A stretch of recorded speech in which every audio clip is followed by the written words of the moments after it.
BT news. चुनावी माहौल चल रहा है, संसदीय चुनाव होने हैं। आसपास के इलाके में जाकर ये देखना चाहेंगे कि माहौल क्या है। माहौल जानने के लिए हम गए खैरी गांव में। खैरी गांव मुस्लिम बाहुल गांव है। यहाँ हमने लोगों से बातचीत की। हमारे साथ कैमरामैन राघवेंद्र सिंह भी मौजूद रहे। चलिए आप भी चलिए हमारे साथ खैरी गांव। नमस्कार, मैं विनोद भारद्वाज और BT न्यूज 24 से यहाँ आज खैरी गांव का दौरा किया गया है। इस खैरी गांव में जो आजकल संसदीय चुनाव की चर्चाएं चल रही हैं, यह गांव भी राजनीतिक क्षेत्र में आगे रहा है। आजकल कौन से नेता का नाम ज़्यादा है, आज हम जानेंगे। खैरी गांव के कुछ मौजूद लोग हैं, उनसे पूछेंगे कि चुनाव का क्या माहौल है। चुनाव का क्या माहौल है चाचा? चुनाव में जो हो रहा है वो ठीक हो रहा है। वो अब क्या बताएं आपके लिए है? नहीं, किस आधार पर चुनाव होना चाहिए? शिक्षा का क्षेत्र है, सड़कें हैं, बिजली है, पानी है, इनको लेकर के चुनाव होना चाहिए या और भी कोई बात आपकी समझ में आती है जिसको लेकर के चुनाव होना चाहिए? सबसे बड़ी काम जो है कि विकास के ऊपर यानी चुनाव होना चाहिए, क्योंकि आज हवाएं उड़ रही है आपकी कि ये सी आ गया, क्या NRC आएगा, क्या आदमी ये होगा वो होगा। ये चीज़ें जो आ रही हैं ये गलत आ रही है।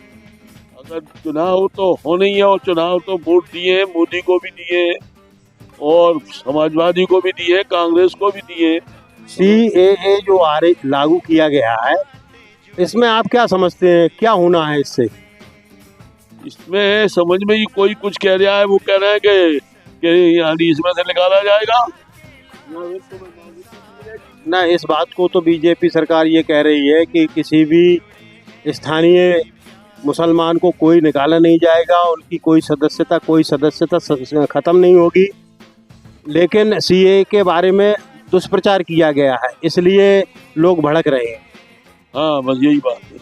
इस वक्त तो वही देखो जो राहुल भी कह रहे हैं, वो यानी समाजवादी भी कह रही है कि ये सी आया कि तुम्हारा दुश्मन है, इन्हें तुम्हारे लिए बहुत बड़ी सबसे ज़्यादा संगठन जो है इस CAA से है। क्या नेताओं की बातों पर ऐसे ही विश्वास किया जा सकता है? अब हम किसान लोग हैं, हमें तो विश्वास करना है। हमें थोड़ी किसी को वोट देना है, किसी मुसलमान को, हमें तो हिंदू को ही वोट देना है भाई। खैरी गांव बिलसी तहसील क्षेत्र का सबसे समीपवर्ती गांव है, सबसे पास का गांव है और ये मुस्लिम आबादी की दृष्टि से सबसे ज़्यादा मुस्लिम लोग यहाँ पर रहते हैं। इस संबंध में ये पूछा जाना चाहिए कि मुसलमानों का रुख आखिर इस चुनाव में क्या रहने वाला है? मुसलमान कहाँ जाएगा? अरे अब सरकार बनी है तो सरकार को ही वोट देगा। सरकार है जो सरकार को वोट देगा, मगर ये है कि CAA और NRC से जो कुछ है वो डर लग रहा है। CAA और NRC से डर लग रहा है, आपका कहना है। आपका क्या नाम है? मेरा नाम साबिर अली खान। साबिर अली खान का कहना है कि CAA और NRC से इनको डर लग रहा है, लेकिन इन्होंने दूसरों से ही सुना है, फिलहाल नहीं है। और हमारे बगल में बैठे हैं, आपका क्या नाम है?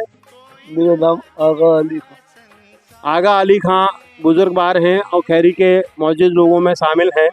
हम इनसे पूछते हैं कि एक तो संसदीय क्षेत्र से बाहरी प्रत्याशी यहाँ आए हैं, अब तक संसदीय क्षेत्र के बाहरी प्रत्याशियों को यहाँ इस क्षेत्र के लोगों ने जिताया है। अगर कोई स्थानीय प्रत्याशी यहाँ आता है तो क्या उसको आप लोग मदद करेंगे उसकी? पढ़े हैं बोलनी में कोई बात नहीं, ये तो बता ही देंगे। आपके लोकल आदमी होना चाहिए या बाहर का आदमी होना चाहिए? यहाँ का, अपने यहाँ का होना चाहिए। हाँ, बाहर वाले क्यों होना चाहिए अपने यहाँ का आदमी? है अपने यहाँ का आदमी विकास भी करेगा, सारी बातें कर सकता है, और अपने आदमी से काम भी पढ़ सकता है, वो काम में भी आएगा। बाहर का क्या आएगा काम? इन हालातों में मुस्लिम समाज अभी भी कुछ ऐसी परिस्थितियों में घिरा हुआ है। एक तो CAA और एनआरसी को लेकर के लोग भ्रमित हैं। इसके लिए विपक्षी पार्टियों को जिम्मेदार बताते हैं। नहीं, कोई नुकसान हमें नहीं पहुंचा अभी तक, और ना हमें इससे नफरत है। सिर्फ ये है कि मतलब इन बातों से जो बातें सुनते हैं कि आज हुआ मस्जिद गिरा दी, कि आज हुआ स्कूल गिरा दिया, इसलिए सुन के थोड़ी सी यानी महसूस होता है। बाकी तो हमें कोई नुकसान नहीं हुआ है, ना इंशाल्लाह ताला होगा, ना भेदभाव भी नहीं है, सब कुछ सही है। भाजपा सरकार के बारे में आपका क्या विचार है? आप क्या सोचते हैं? भाजपा सरकार आई अगर तो क्या मुसलमानों को कोई परेशानी पैदा होगी? नहीं, कोई परेशानी पैदा नहीं होगी। आपका क्या नाम है? लियाकत अली। लियाकत अली कह रहे हैं कि अगर भाजपा सरकार आती है तो कोई परेशानी इनको नहीं है, लेकिन भाजपा सरकार ज़्यादातर मुसलमानों को नापसंद क्यों है? इसके पीछे क्या वजह है? नहीं, पसंद नापसंद की कोई बात नहीं। नापसंद होती तो ये सुविधाएं आ रही हैं, और मतलब ये सब चीज़ें क्यों आ रही हैं हमारे लिए, मतलब ये और एनआरसी के बारे में मुसलमान भ्रमित हो रहे हैं, तो क्यों हो रहे हैं सीए और एनआरसी के बारे में? एनआरसी के बारे में ये लोग गुमराह कर रहे हैं, ऐसी तो कोई बात नहीं है। हमेशा कहना है कि मुसलमानों को कोई काम इसमें धोखा नहीं होगा, बाकी तो ये लोग गुमराह कर रहे हैं। बाकी मस्जिद जैसे कई खबरें आती हैं कि मस्जिद गिर गई, मदरसा गिर गया, उससे थोड़ा दुख पैदा होता है। बाकी तो कोई भेदभाव सरकार में नहीं है। देखिए, कोई भेदभाव सरकार में नहीं है ये कहना है, और इसके अलावा आपको हम ले चलते हैं, जिससे दिखाते हैं खैरी गांव का ये तालाब है। देखिए तालाब की तरफ देखिए, ये बहुत पुराना तालाब है, और यहीं एक पास में बहुत अच्छी मीनार वाली सुंदर सी मीनार है, ये मस्जिद बनी हुई है, और यहाँ पर ज़्यादातर आबादी मुस्लिम समुदाय के लोगों की है। और यहाँ ये पूछना चाहेंगे हम यहाँ के मुस्लिम समाज के जो बुजुर्ग हैं कि कभी यहाँ कोई हिंदू मुसलमानी जैसी बात हुई है? ना, हमारे यहाँ कभी नहीं, हमारे यहाँ हिंदू मुसलमानी कभी, हमारे तो बहुत आना जाना, खाना पीना, हमारे दोनों त्योहार, होली, मुहर्रम, ईद, बकरीद, और जो उनके त्योहार होते हैं हम उनके शरीक, वो हमारे। व्यवस्था को लेकर के आप क्या कहते हैं? कानून जो बना रहे हैं वो सही बना रहे हैं, जैसे भी है, मगर अपना खुद सही समझ में हमारे कभी आती है, कभी नहीं आती है। अच्छा, कोई ऐसा मामला बताइए जो समझ में नहीं आ रहा हो आपके। समझ में ये नहीं आती है कि ये मस्जिदें और यानी जो उस पर जो होती है, इसमें बहुत तकलीफ होती है। जब मस्जिदों में नंबर आता है, इसमें इबादत गाहों से कोई मतलब ही नहीं, सियासत से कोई मस्जिद ना मंदिर पे हो ना मस्जिद के हो, इसमें कोई सियासत ही नहीं हो। खैरी के लोगों का कहना है कि मंदिर और मस्जिद पर जो विवाद होते हैं, बस एक वही विवाद जो है तकलीफ देह है, बाकी सरकार का काम इनको सभी को अच्छा लगा है, कोई परेशानी इनको नहीं है, और कानून व्यवस्था भी दुरुस्त बतलाई जा रही है।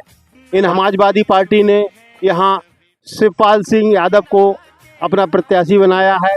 बीजेपी ने फिलहाल कोई पत्ता नहीं खोला है। संघमित्रा हैं, संघमित्रा के बारे में आपका क्या कहना है? उन्होंने कुछ किया अपने बदायूं के लिए? संघमित्रा ने तो कुछ नहीं किया है, कुछ भी नहीं किया। ना उन्होंने किसी को देखा है, ना उन्हें कोई जानता है।